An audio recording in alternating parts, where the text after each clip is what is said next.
Bonjour à tous et bienvenue au Comptoir des légendes, votre podcast mythologique. Cette émission vous est proposée par la maison d'édition Bill Skirnir, spécialisée dans les récits héroïques et inspirée des différentes mythologies qui ont existé sur Terre. Aujourd'hui, je vais vous conter l'un des plus célèbres mythes scandinaves, qui a fait la renommée de la Cité des Dieux, mais aussi la honte éternelle de Loki, la construction des remparts d'Asgard.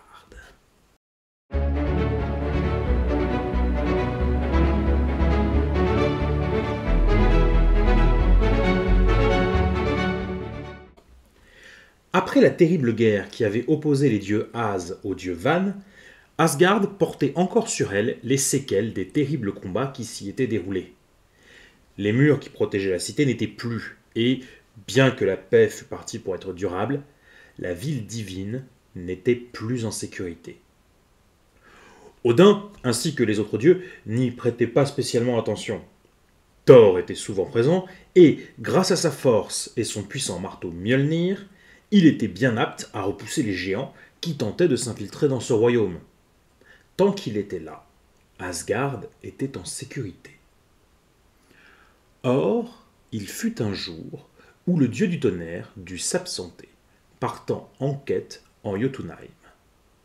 Là, les dieux se rendirent compte à quel point ils étaient vulnérables sans la présence de Thor, et, même si Heimdall montait la garde, rien n'empêchait les géants de tenter une invasion. Alors que l'hiver approchait, un voyageur vint se présenter en Asgard.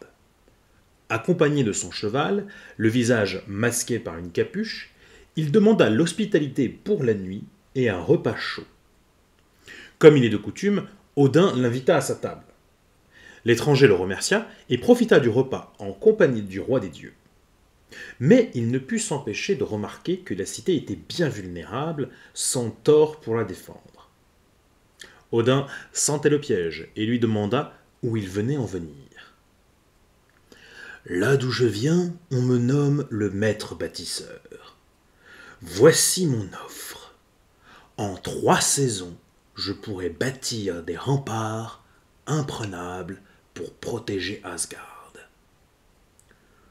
« Et que demandes-tu en échange d'un tel ouvrage ?»« Rien de bien compliqué. Je ne souhaite que la lune, le soleil et la main de Freya. » Odin demanda à réfléchir. Il réunit les dieux avec lui et leur exposa la situation. L'offre était tentante, mais le prix bien trop élevé. Freya refusa catégoriquement, ne souhaitant pas être une vulgaire monnaie d'échange. Mais les autres dieux étaient intéressés par la construction des remparts. Loki intervint et proposa alors de rendre le défi du maître bâtisseur impossible, en lui demandant de réaliser le chantier en une seule saison au lieu de 3, ainsi que de le faire tout seul. De fait, il ne pourrait jamais terminer le chantier à temps, et les dieux n'auraient qu'à finir ce qu'il avait commencé. Il gagnait à tous les coups. Odin et ses pairs furent enchantés par cette idée. Seule Freya demeurait incertaine, arguant que c'était sa main qui était en jeu et non celle de Loki. Le père de toutes choses reçut le maître bâtisseur le lendemain et lui exposa ces termes. À la grande surprise des dieux, il les accepta, à la seule condition que son cheval, Svathilfari, l'assiste dans cette tâche. Et il partit immédiatement vers une carrière de pierre non loin pour se mettre au travail. Toute la journée, il découpa des blocs de pierre et les plaça sur le traîneau que tractait sa monture. Puis, à la nuit tombée, il revenait à la cité et commençait la construction, empilant les pierres et érigeant les remparts. Et ce, à chaque journée, sans prendre le moindre repos.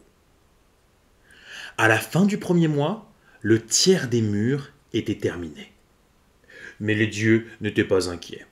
Au contraire, ils se félicitaient pour cette idée et louaient la malice de Loki. À la fin du 2e mois, le 2e tiers des murs était terminé. Freya, inquiète, s'en plaignit à Odin. Mais si le père de toutes choses se montrait rassurant, il sentait néanmoins son inquiétude grandir. le maître bâtisseur avançait à un bon rythme et pourrait tenir les délais s'il ne s'arrêtait pas. À la fin du 3e mois, les murs étaient quasiment terminés. La veille du dernier jour, les dieux se réunirent auprès d'Odin, inquiets. Le maître bâtisseur n'avait plus qu'à finir la porte, et il allait gagner son pari. Et avec cela, la lune, le soleil et Freya. Cette dernière s'emporta et hurla contre Loki, qu'elle accusait d'avoir fomenté ce plan.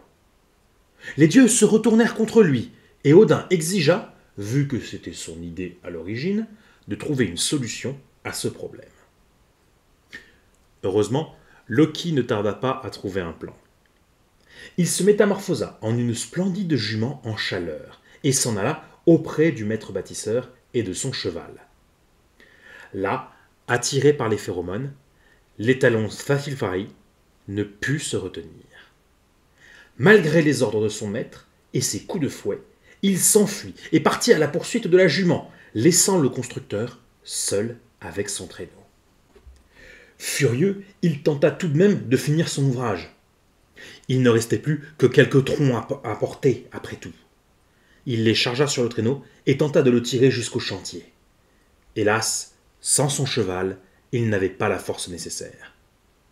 Il parvint à traîner les troncs jusqu'au chantier, mais n'arriva qu'au moment où le soleil se levait.